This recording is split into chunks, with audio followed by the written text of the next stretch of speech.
Hi, I'm Bierbaum, and I'm going to talk today about restoring hope for young men. I've spent 2 decades as a leadership and life coach working with men. I've also spent 4 decades as an adult walking my own journey as a man, as a son, and as a father. And I've noticed something that's rather troubling, and that is that hope, among men in particular, is in short supply. So today I want to talk about hope and generating hope for young men. So my father was told at age 12 that he'd never marry because no woman would want a disabled man.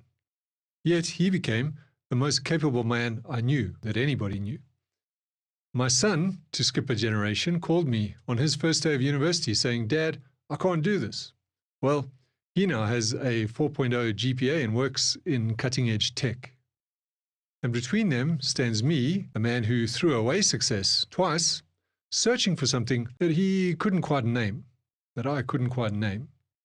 So that's 3 generations, 3 different crises of hope. And here's what understanding their journeys, our journeys, has taught me about what young men really need. And let's begin with my father. So my father contracted polio at the age of 6. He was born in 1927, so this was 1933. It was a long time ago. He'd be 98 if he was still alive today. And he spent from age 6 till about age 9 in hospitals having multiple operations. He was visited by his father, but never by his mother. His mother rejected him. And then he received that message at age 12 that I mentioned earlier. However, they didn't count on his range of talents or his determination. And he did many things. He became a professional photographer, professional jazz guitarist. He could do carpentry, fix cars, weld, chop down trees, you name it. In fact, if anybody needed anything done, like a car fixed or something done in our family, in our broader family, they would come to my father to do it. And when he decided to settle down in his late 30s to get married, he applied for a job as an accounting clerk. And the man who hired him said that if he missed a single day because of his condition, he'd lose his job. Well, he stayed in that job for 30 years and supported a family through it. And so I hope I don't have to explain why that story inspires hope. But I will, because there are some specific things that I'd like us to look at. And it inspires hope precisely because it was not easy. It was hard. It also inspires hope because he met the challenge on his own terms.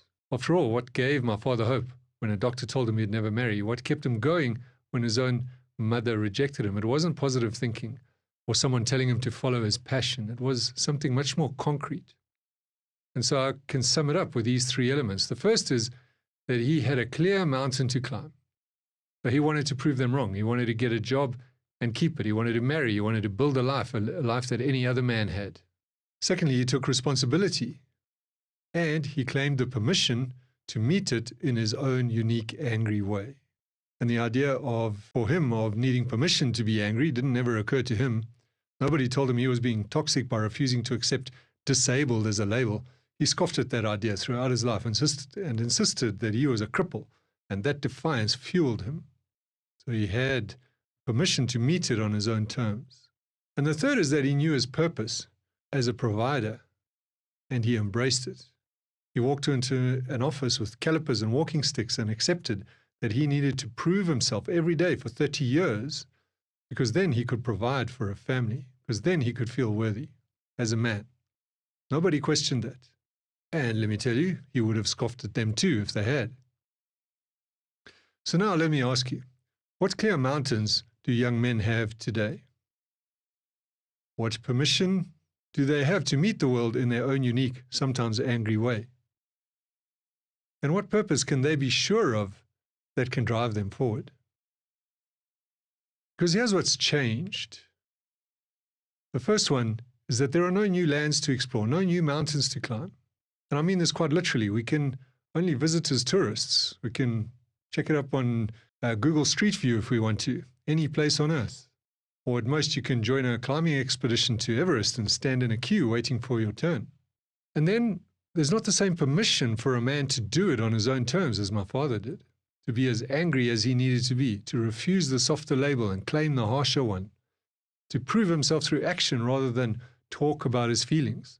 And again, I'm not saying men shouldn't talk about their feelings. My father certainly could have done more of that. But they also need the other stuff, the stuff I mentioned, the freedom to act on their own terms.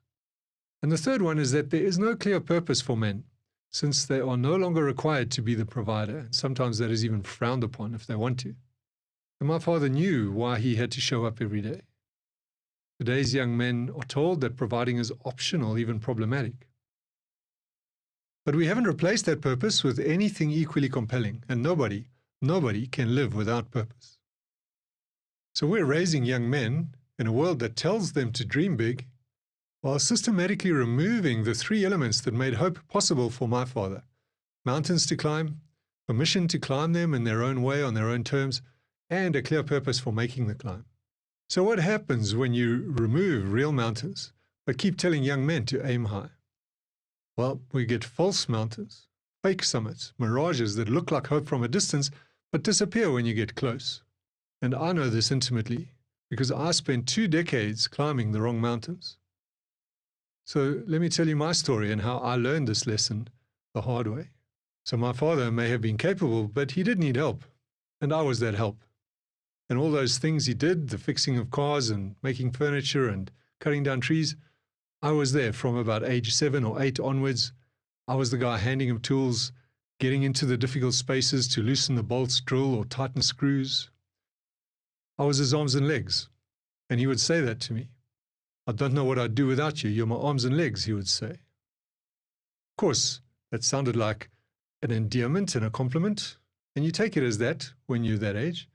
What I didn't see was that I was not getting to play, I was learning to work. He was also impatient and angry, and so he would throw things back at me if I handed him the wrong one. He'd call me an idiot, tease me, call me names, with the intention of making me strong, because he had experienced that teasing. And so I escaped into fantasy. I became a dreamer. When I was alone at night, when I got off duty, I used to dream. I would invent games. I would go to bed and dream of the day I would be free. I couldn't fall asleep at night until I had completed my imagined story. Eventually, my father had a heart attack, and after that, he packed his tools away. We moved from the big house into a small apartment, and he kind of withdrew from life. And I spent my teenage years without a father-mentor relationship, dreaming and going off the rails. Eventually, through some talent and a bit of luck, I found my way into journalism. I did very well there. I won national awards as a writer. I found success as an editor. I met people like Nelson Mandela, Richard Branson, Donald Trump. And then I threw it all away. Not through drugs or alcohol, but through dreaming, because the big dreams called me. I was going to be a great author, and when that didn't work, I was going to launch that internet startup. And I was already past 40 when I discovered from a Jungian analyst that I was seeing that I was the textbook puer eternus, or eternal boy, or what we call the Peter Pan syndrome, a man who dreams too much and struggles to keep his feet on the ground, struggles to follow through with things.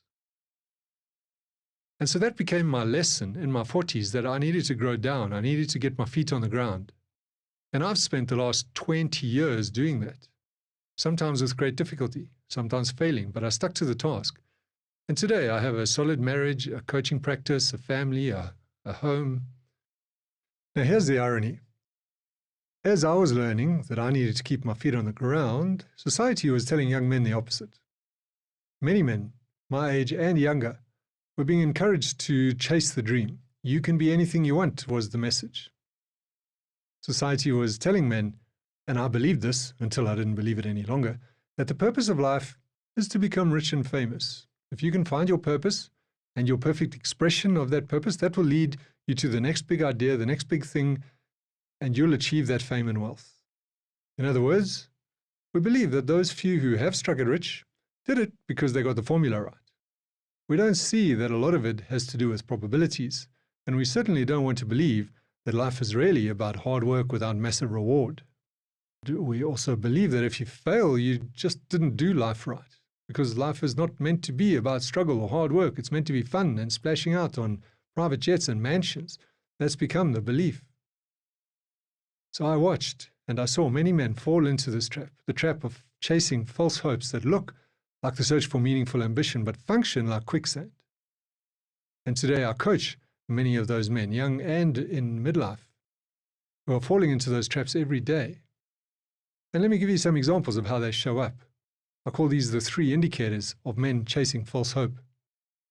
The first one is chasing stock options over solid earnings. This is the Silicon Valley syndrome, where guys work for a tech startup for a small or minimal salary, believing that when it goes public, when it goes IPO, they'll hit the jackpot.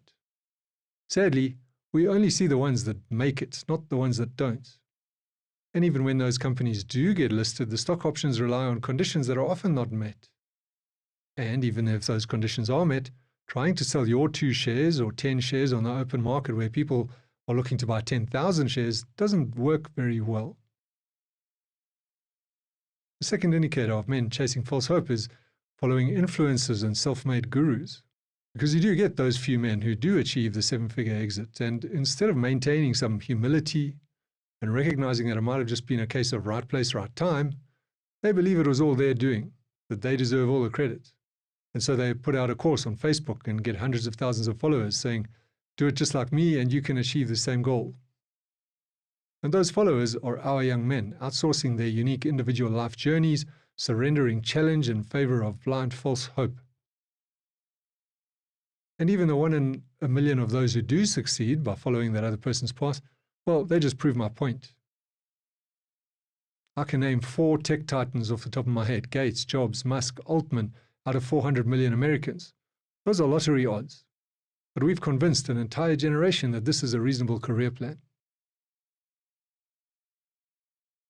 And the third indicator of men chasing false hope is the search for purpose while living in their parents' backroom cottage. So historically, a man's purpose was simple: to provide. I live in Johannesburg, a city built on gold mines. Probably half the gold ever mined in the history of the world comes from under this city. And there are gold mines beneath the city that go down 4 or 5 kilometers. And historically, men came from all over the place to work in these mines. They would go down in rickety cage lifts, taking an hour and a half just to get down to the level where they were working. And they'd spend 18-hour shifts in 50 degrees Celsius, working in incredibly dangerous conditions, life-threatening. Many people died. And those men understood their purpose. Their purpose was to send money back to their villages to provide. So it was simple and it was clear. There was no search for purpose, is what I'm saying. Throughout history, that was clear. And Michael Gurian's work supports this, that men have a biological tendency to seek self-worth through personal independent performance, and that is a reflection of their ability to provide. And certainly my first instinct when I learned about the pure eternus was not, oh, I want more of that, I want to chase more dreams. It was, no, I want to ground myself and be a better provider. I want to make a net contribution to the world around me. Today, on the other hand, we've taken that away. And I'm not saying we need to go back to men only being the providers or being the only providers. We need to find something else to put in its place. But what we have instead is men searching for purpose where there is none. If we can reference men of purpose, a Columbus or a Bill Gates, we could probably say that those men didn't have to search for their purpose. It came knocking, it found them, and did not let them go. Probably at times they wished they could escape their purpose and have an ordinary life. But there's never really been, on this massive scale, a generation of men searching for purpose. So if you've got a guy living in your back room searching for purpose and you think that's going to come to a happy ending one day, you're getting swept up by the same false hope. And you might well ask, what's driving this flight into fantasy and chasing of false hope? And I say it's 3 things. Part of that society messaging I was talking about in this collective belief. The first is what I mentioned earlier, that men are no longer allowed to claim the one purpose that's most available to them and familiar to them, that of provider. And to reiterate, I'm not saying we go backwards and take careers away from women or make men the providers.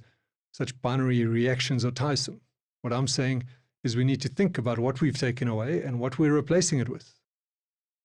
And the second thing that's driving this chasing of false hope, and the reason I call searching for purpose of false hope, is because we've come to believe, as I said, that finding your purpose is the key to finding the next big idea, the next big thing, becoming the next Sam Altman, as though he went into a room one day and wisely selected from 1,000 purpose options on the shelf, as though his purpose didn't find him. And the third one is each man believing that he will be the one to find it, his purpose and the next big idea. This is pure fantasy. So there's 3 fantasies rolled up into one big one and expressed through those three indicators of false hope. And when it doesn't work, instead of knuckling down, we get told that you just have to believe, think positive, practice gratitude, and keep trying. If you fail 99 times, you'll succeed on the 100th. And what are the consequences of that, which we're seeing a lot of? Here's one of the main ones that I see, and that is that people will give you a chance in the early years when you're starting out. But after a while, you need to start showing a track record. And when guys get to 40 without a track record, they find themselves in serious trouble. The character Erlich Bachmann in the series Silicon Valley provides a perfect illustration of this. Guys who chase those dreams and then don't achieve it, they become unable to attract the woman they want or feel they deserve. They don't quite have the lifestyle of their more grounded peers, the ones who stuck to jobs and earned market-related salaries. And so what do these men do, the dreamers? They go harder. They chase an even bigger idea with an even bigger round of funding and hope for the best. And in doing this, many of them end up becoming outright swindlers. And when that doesn't work, they become suicidal because they've fallen too far behind to ever catch up. And the pain of that, for men who, as Michael Gurian pointed out, build their whole identity on achievement, becomes too great to bear. Here in South Africa, we have the example of a guy, Brett Kebbel was his name, who built a mining empire on nothing but smoke and mirrors. And when that got exposed, he hired gunmen to kill him, to make it look like a violent crime, which was easy because there's so many of those in South Africa, so people believe that easily. But the killers came forward and confessed and even made a movie about it. It was a staged suicide. You can look it up. So now, having named the problem, let's talk about what we can actually do as parents, mentors, and educators.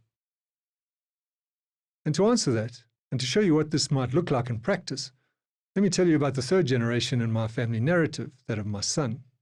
So with a father who was a dreamer and a mother whose business payoff line was, if you can imagine it, you can do it, guess what? He was raised to believe that he could do and be anything. And we broke all the rules of parenting. He went to 10 schools in 3 cities across 2 countries. He still managed to achieve good grades and build good friendships through all of that. So credit to him. On his first day at university, he called me. He was in America then, and I was still back in South Africa. He had immigrated to America with his mom, and I was in South Africa. And he called me, and he said, "Dad, I can't do this." And I said, "Dude, it's lunchtime on day 1. And he said, "But he's got all these dreams. He wants to pursue them. He doesn't feel like he can achieve them from where he is here." And we try to encourage him to stay on. And he got to the end of the first semester, and he just refused. He was like, "No, I want to go and pursue those dreams, being a DJ, starting a business, and so on." And so I cut a deal with him. I said that he could try a few things, but regardless of whether they worked or not, he would finish a degree by the age of 25. So this was about creating parameters and limitations, and also sending a message that things might not work out, and that even if they do, don't think you're too special. You still might need that degree, even if it's just to make you a better, more grounded person by instilling a more evidence-based way of thinking. So off he went. He tried his hand at being a DJ, started an Amazon distribution business, and he did fairly well with them, but realized how tough it is out there, how hard it is to really make a difference, to really make these things scale when he had all this academic capability. And so he returned to university, finished his engineering degree with a 4.0 GPA, got internships at Boeing and Tesla, and today he works as a software engineer in humanoid robotics.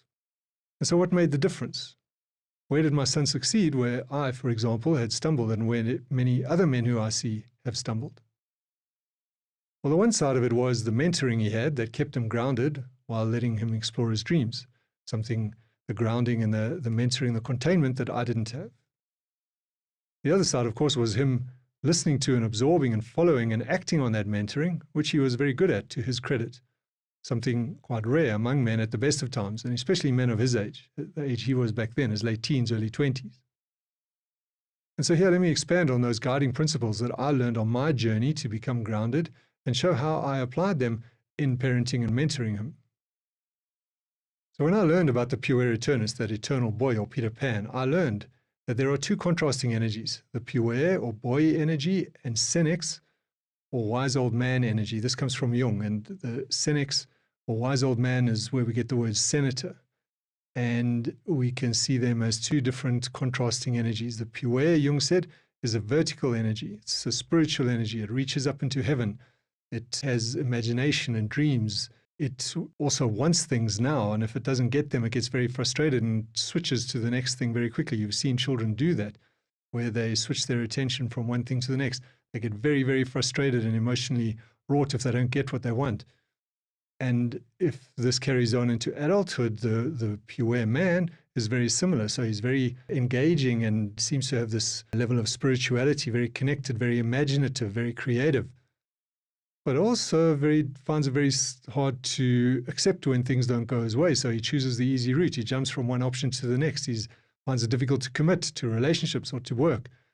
And so he's always chasing that next big idea, the next big idea. The Senex, on the other hand, is the horizontal energy. We can say it walks the plane of the earth. So it takes 2 steps forward, gets knocked back, working hard and consistently towards a goal, doing the things that are necessary, allowing yourself to be bound to a job and just showing up in the same place every day, doing the same thing. And eventually one day somebody promotes you. Eventually one day your savings hit a tipping point and the compound interest starts to count and you have this retirement plan. But it's a very level-headed, you see, we use the word level-headed, steady approach, walking the plane of the earth, we can say. And I learned that tribal initiation processes were all about taking boys from that pure vertical energy where the mothers kept them and into the Senex energy, which was where the men wanted to take them, which turned them into productive members of society. There's that provider element again.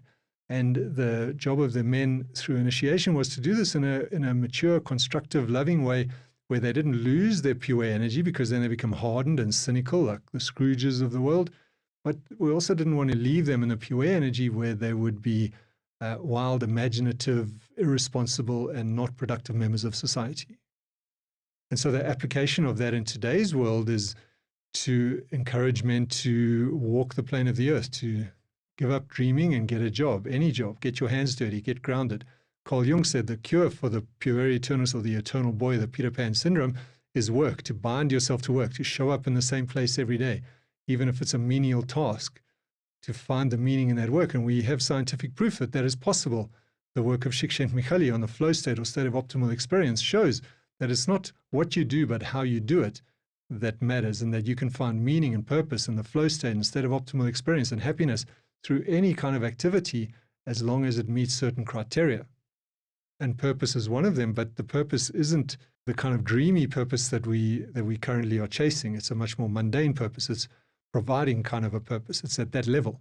And there's a lot of talk today about men doing artisanal work, building, carpentry, plumbing, etc. And I'm a great supporter of that. Firstly, AI can't take it away. Secondly, it's physically productive. It really engages you and you can't escape it. You can't run away. It's not about big fancy dreams. You're fixing those pipes. And I've seen people earn a solid income and some very good incomes through that kind of a path. And so my challenge to parents is, if you have any men around who are searching for their purpose and chasing dreams, set some parameters and limits. Tell them you can search and you must pay your way. My son, for example, supported himself throughout his entire journey. Not because we forced that on him, but because he just took it on. I think he must have inherited a lot of that from my father, that absolute determination and taking responsibility. He wanted a certain lifestyle and he funded it himself.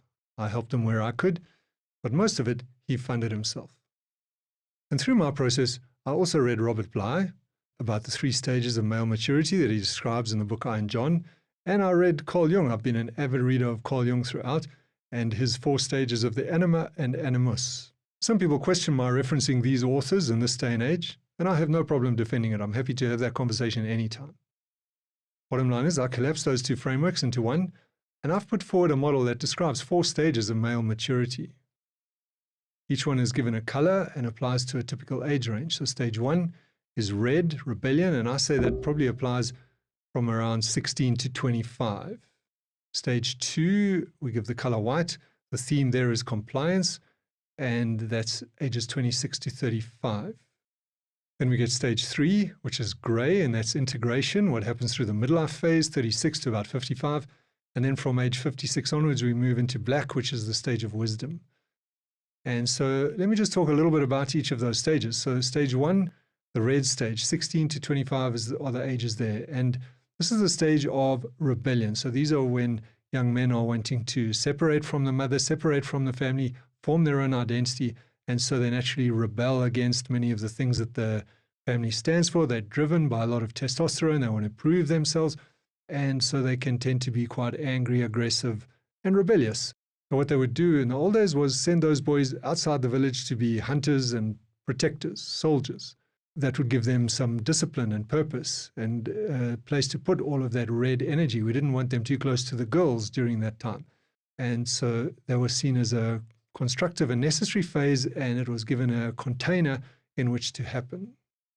And then once a man starts moving into leadership positions, so he becomes a lieutenant in the army, if we're talking about the military, or a manager at work, he maybe wants to get married and have children, and suddenly there's a shift in context where instead of being the rebel, he now starts to represent the rules of that society or that organization. So as a manager, you implementing the rules. As a father, you're looking to uphold society, to teach your children the right thing. So here we move into the stage which is given the color white, which is a stage of more compliance with the rules and the way things are.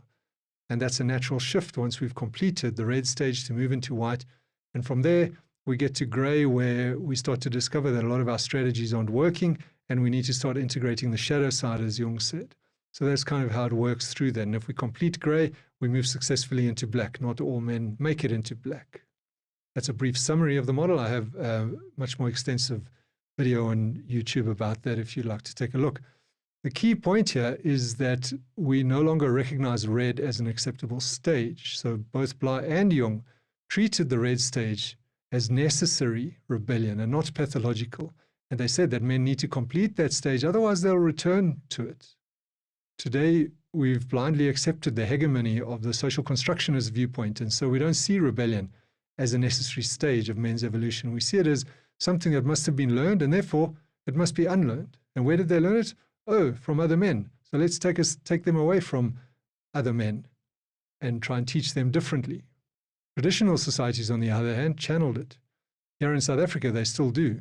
I've shared a story on some of my online content about a young man I encountered who wanted to become a dancer, and the elders of his tribe, all men, by the way, steered him gently towards a more grounded approach where he had to get a job and provide for the education of his sisters, and only then could he become a dancer.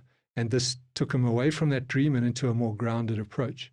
Very similar to the example I shared about my son. In fact, that story influenced me strongly in my approach towards my son. And as anyone who is familiar with Jung's psychology will point out, when psychic energy gets suppressed, it doesn't go away, it goes underground. And it finds less savory, less controllable expressions. So in our world, that would look like young men following influences like Andrew Tate and joining those right-wing movements that claim to have their interests at heart. And so if we want to get men away from those movements, we should be looking not only at how they're learning, but also at how we can create a safer container for them to rebel. And something that I believe supports this point of view is modern movements that I've picked up on YouTube and places like that, which has the name Reject Modernity, Embrace Masculinity, and there's another one called Hope Core. And these reflect a hunger among young men to reclaim what's been denied to them, which is those strong masculine principles and living life on their own terms. And now all of this isn't to say that men don't have a responsibility to develop themselves beyond where the men of my and my father's generations were. They do. I've spent over 2 decades running personal development workshops, and I've seen the ratio of women to men working on themselves hover at about a 70-30 ratio. In other words, if you're in a workshop, 70% of the people attending are women. And then we get that Julia Roberts meme, which says women need partners, not projects. And there's the Sabrina Carpenter song and video of 2025 that was called Man-Child. And these are all pointing men towards becoming more responsible adults, more mature, being able to improve their ability to connect and take responsibility and grow up, basically move from being children in red, young men in red rebellion that is incomplete, and into those white and gray stages. It's been said that men need to learn to cry. I'm not entirely sure about that. I think they need to develop their emotional vocabulary. We men need to broaden our emotional vocabulary and be more willing and able to talk about what's really going on for us while retaining those more stoic, traditional masculine qualities. And that's what women are asking for when they say they want partners, not projects. When Sabrina Carpenter mocks the man-child, that's really what that's about. And I very much encourage that recognition among men to take responsibility in that way. Instead, what we see is a lot of men blaming the 80-20 rule, that 80% of women pursue 20% of men. Well, my father was proof that that is not true. But before I close, here's something about hope that I learned through my training as an ontological coach and that I've applied successfully in my own life. And it's about the power of context. So I've said this already, that we tend to look for what learning might have caused the behavior, but we don't pay attention to how much the context that a person finds themselves in radically transforms both attitude and behavior instantaneously, regardless of what learning they have behind that. So let me give some examples. Firstly, in terms of attitude. So let's say you're frustrated at work and then you decide you're going to take a holiday. So you go online and you have a look. Well, if you don't book, just having a look around will probably not, will just make you more frustrated at what you're missing out on. But if you, let's say you book and you pay and now you're leaving, you've decided it's going to be soon, it's going to be 2 weeks' time, and you go to the Maldives, what happens the next day, you get to work, you've got a little bit of a spring in your step. And as it gets closer and closer, you're starting to feel better and better. You get to the night before, you're up all night packing, you're excited, and guess what? You're not in the Maldives yet, you're still at home. What's different? It's about the future that you've created for yourself that you're living into. Another example would be when you get offered a new job. You're cruising along, you're not that happy in your job, you're a little bit uninspired, and suddenly you apply for a new job. You suddenly have this element of hope and you get excited about it, or you get offered that job and now you see your pathway opening up in front of you. Another one that needs little explanation is when you fall in love. You're cruising along one day, life is miserable, and you meet someone and you fall in love. As soon as that strikes, the rain, the weather, the city, the noise, everything becomes beautiful. It just becomes a beautiful place to celebrate your being in love. Same conditions, different context. And so the common denominator in all of these scenarios is that the future the person is living into, I'm using coaching language here, suddenly transforms. Automatically and instantly, you become inspired when the future you are living into is inspiring. And by the same token, you feel hopeless when the future you're living into seems hopeless. And here's how context impacts behavior. I'm sure many of you are or have been parents to teenagers, and then you know what it's like trying to get them to do their chores. You ask them 1,000 times, pick up your stuff, put the laundry in the basket, get things clean, do your chores. And you wonder if they're ever going to get the message, and you exasperated, but then they move out of home and they move into their own place, and suddenly they start doing all those things that you've nagged them about for years automatically. And you think, well, what was so difficult about that? Well, the context changed. Suddenly they became responsible. The rules of the game changed. Or you get a person who's promoted to manager. First, they're a member of the team and they complain with all of their colleagues about the company and about the boss. But now they become the boss and they now have to represent the company to the workers who they were formerly part of. Their language changes, their attitude changes, the things they see and say and do completely change instantly, regardless of learning, because of the shift in context. So in these two particularly, they become responsible and they take on that responsibility automatically. Sure, what and how they learned will influence how they take it on, but actually taking it on happens as a result of the shift in context. So here's an example of how I applied that in my own life. In one of those episodes I was talking about when I went off in search of my internet dream, we failed to raise a second round of funding. The existing funders pulled their funding and I was left high and dry in a new city that I've moved to try and make this work. And now I had to try and establish a new set of connections in the coaching market that I had left behind a few years before. And that was very difficult. And it took me a long time. And I became quite desperate, even suicidal during that phase. It was incredibly difficult. And it didn't just last for a few weeks or a few months. It went on for more than a year where I had to really scrape through. There were times when I noticed that I felt a little bit better, a little more positive. Some days I would end feeling just a little bit okay, just a little bit less desperate, a little more comfortable, a little more confident. And I started paying attention to what was going on that was causing that. Was it something chemical? What was it? And I noticed that those days were better when I had generated hope for myself. In other words, I had found a new lead and sent out an email, reached out to someone, and now I had the hope or expectation that they would get back to me. It gave me something to hold on to. And as I built more of those, I created and generated more and more hope. And I started to see that it was by creating a positive future possibility that generated hope that could carry me forward, and it was impacting my being in the present moment. And it wasn't dreamy hope, it wasn't false hope, it wasn't fantasy. I was also starting to learn to work out the probabilities that yes, this might not happen, but at least it was something.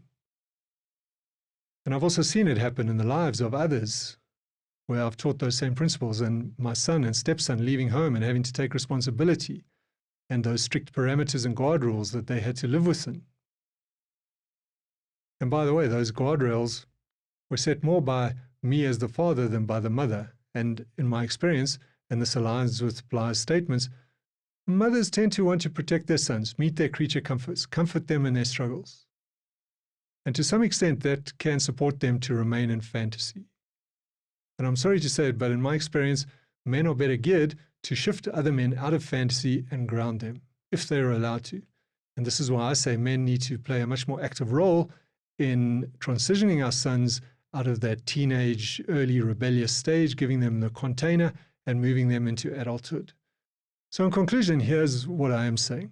What I'm saying is, let's not ask only what young men are learning or how they are learning their behaviors. Let's also look at the context we are creating for them. What future we're creating for them to live into. What rules of the game we're asking them to play. What permission we're giving them to play on their own terms or allowing them to claim. What responsibility we're handing to them. Yes, if you're going to have all of this, you must also develop yourself. And what purpose are they able to find and pursue that is meaningful if provider is not going to be the one that's available to them entirely? Because if we go back to my father, we can see, I'll remind you, he had a clear vision of the future. He knew what future he was living into, and he was committed to having it. He knew the rules of the game, and he didn't really care about them. He broke them on his own terms, but they were clear. He had permission to play, and he gave himself that permission, so he lived at full throttle. He took responsibility. He had nobody that he could possibly blame. The other thing with my father was that he knew his purpose, and it was simple and straightforward. He didn't have to go searching for it. So here's what I hope you will take away from this, is that hope isn't about making the path easier. Hope is about making the challenge real and allowing the response to be real. Give young men real mountains to climb, even if we have to build those mountains ourselves, and even if we don't always like the way they go about it. So thank you. If you'd like to find out more, you can look me up on YouTube under my name or under the handle @GrowthMap for Men.